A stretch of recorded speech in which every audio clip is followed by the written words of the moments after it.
I'm Alina Weiskup in for Steve Lance tonight. President-elect Trump today announced his inauguration ceremony will be moved indoors due to severe cold weather. The ceremony will take place inside the U.S. Capitol Rotunda. Monday's temperatures are forecast to be especially frigid, with the high expected to be at only 20 degrees and a low in the single digits. This is only the third time in American history that an inauguration has been moved indoors. President Ronald Reagan's second inauguration was moved to the Capitol Rotunda due to freezing temperature, but it's expected to be even colder this time around.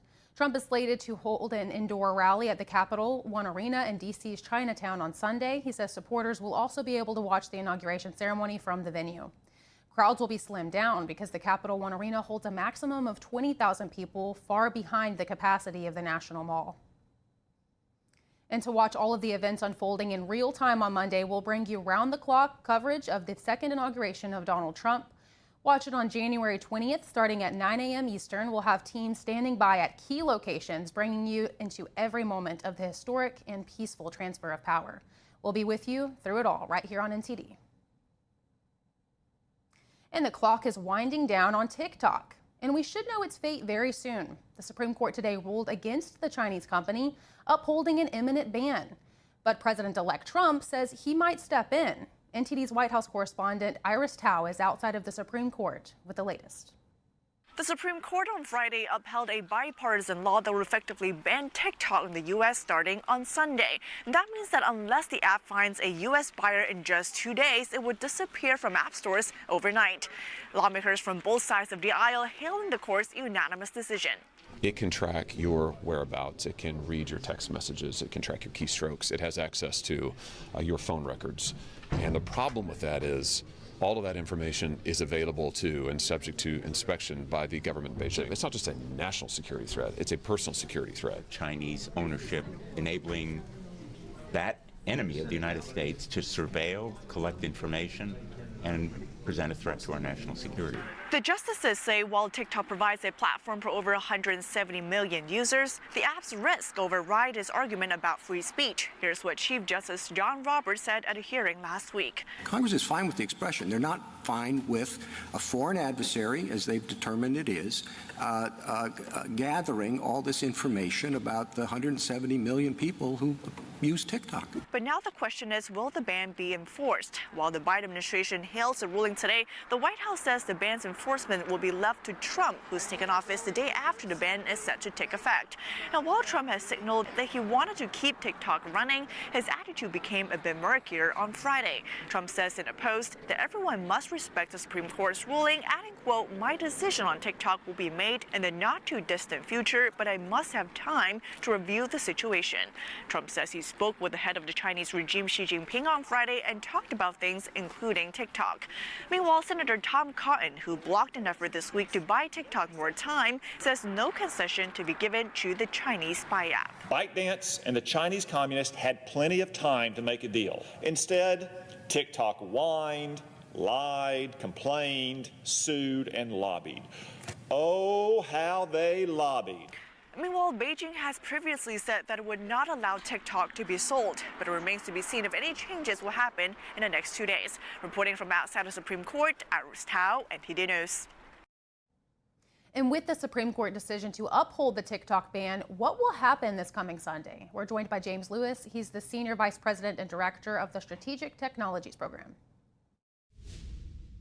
So, Jim, the Supreme Court has upheld the law that requires TikTok to either be sold or be banned in the U.S., which will start on Sunday. The justices indicate that the threat of TikTok's China connection overrides the argument of free speech. Why do you think the justices ruled the way that they did? Because it's ridiculous to say that a Chinese company that lives in Beijing has any free speech rights and that somehow the U.S. will affect it. So that was always a very weak argument. It didn't have any grounds, and that's part of why TikTok lost so badly over and over again. How do you think the TikTok ban will be enforced? It's not going to go dark on the 19th. TikTok will continue to operate. You won't be able to download new versions of it. You won't be able to get patches, but it'll still work. It will, what we used to call, gracefully degrade over a period of time if there's no deal. But TikTok could, of course, and they've threatened to pull the plug and cut things off on the 19th. That would be really dumb because it would destroy their market value. So I think users won't see anything on the 19th. So then what happens to the data that's been collected during the entire time that it's been freely accessible to the Americans? Well, that was one of the concerns both of TikTok and TikTok's competitors and in the bill.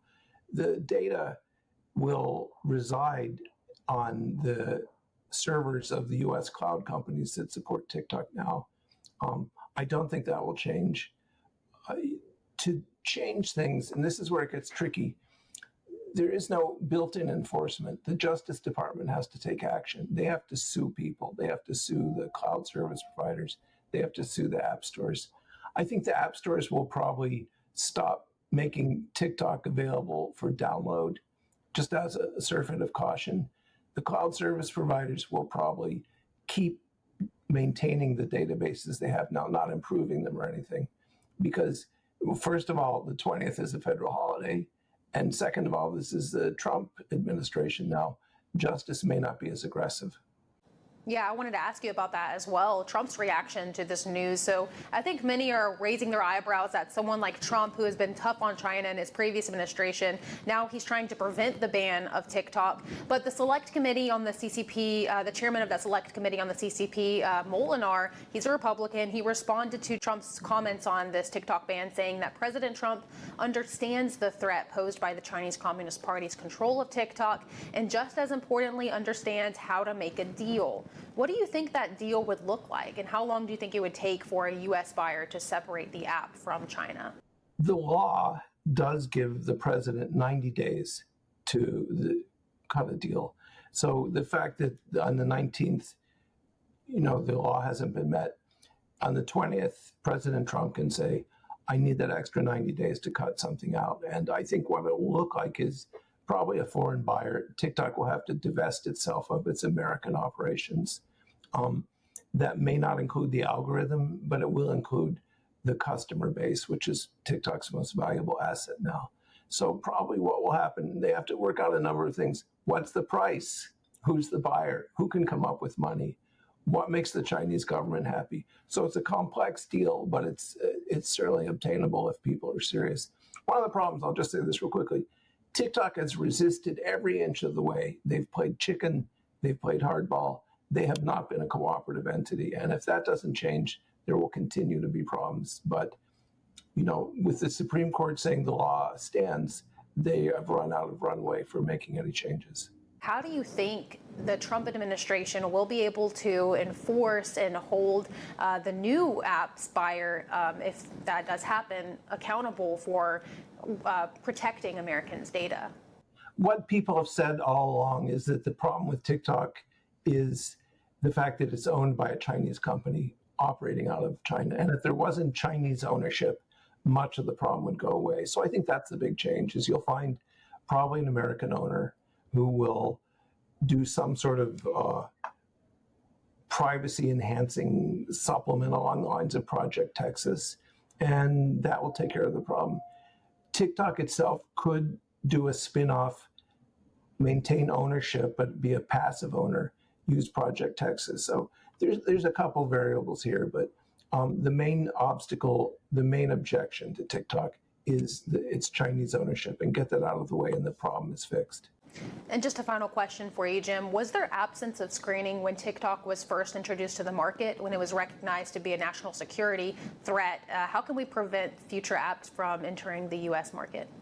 Well, when TikTok appeared, China wasn't seen as quite as hostile as it is now. China wasn't as hostile as it was now. So at the time, deals were going through CFIUS. This was one of them. Remember, the people who came up with TikTok were in some ways based in America originally. That's what gives some regulatory oversight. So what's changed is not TikTok. What's changed is the relationship with China. And what I'm told by people familiar with the Committee on Foreign Investment in the U.S. is that it would be very hard for any deal involving China to get through now. So we're unlikely to ever see something like TikTok again. Okay, Jim, thank you so much for your time today. It's great to have you back on. Thank you. And just moments ago, the full Israeli cabinet approved the ceasefire deal with Hamas. This means that the first group of hostages will be released this weekend on Sunday. NTD's Jason Perry brings us the latest. In Israel, family members of hostages have been putting pressure on the Israeli government for more than 15 months now to help release their loved ones from the Gaza Strip. And with a deal now on the table, they continue doing so on Friday. We say from here, the violation of the agreement and the resumption of fighting is like a death sentence for the hostages who will be left behind. Whoever does not return now, he will never survive again. And on that same day, Israel's Prime Minister Benjamin Netanyahu met with members of the Security Cabinet to review the ceasefire agreement. And after evaluating the diplomatic, security, and humanitarian aspects, the Security Cabinet recommended that Israel's full cabinet approve the ceasefire deal. That's according to a statement by the Prime Minister's office. The ceasefire would start on Sunday, and fighting between Israel and Hamas terrorists would stop. And attacks from Hezbollah terrorists in Lebanon and the Houthi terrorists in Yemen could also stop, as both groups said their attacks on Israel were in support of the Palestinian people during Israel's war in the Gaza Strip. And 33 hostages, including women, children, and men over 50, would be released during the first phase of the deal, which is set to last 6 weeks. And Israel is set to release all Palestinian women and children under 19 detained in Israeli jails during the first phase. And hundreds of humanitarian aid trucks are expected to enter the Gaza Strip through its border with Egypt. A displaced resident at this soup kitchen in the Gaza Strip shared her thoughts. I hope, God willing, the truce comes and everything gets resolved well, so we can stop going to soup kitchens and struggle, spending 3 hours just to fill one plate. I hope it will happen so we'll be able to cook in our homes and make whatever food we want. Meanwhile, the Prime Minister of Qatar, which has been mediating the ceasefire talks, said he doesn't expect the ceasefire to go exactly as planned. We know and we anticipate there will be a lot of issues and everyday issues.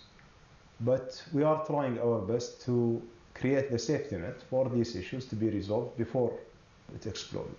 Jason Perry, NTD News. Thank you for watching the Capitol Report. If you want to see our full broadcast, check us out at epochtv.com.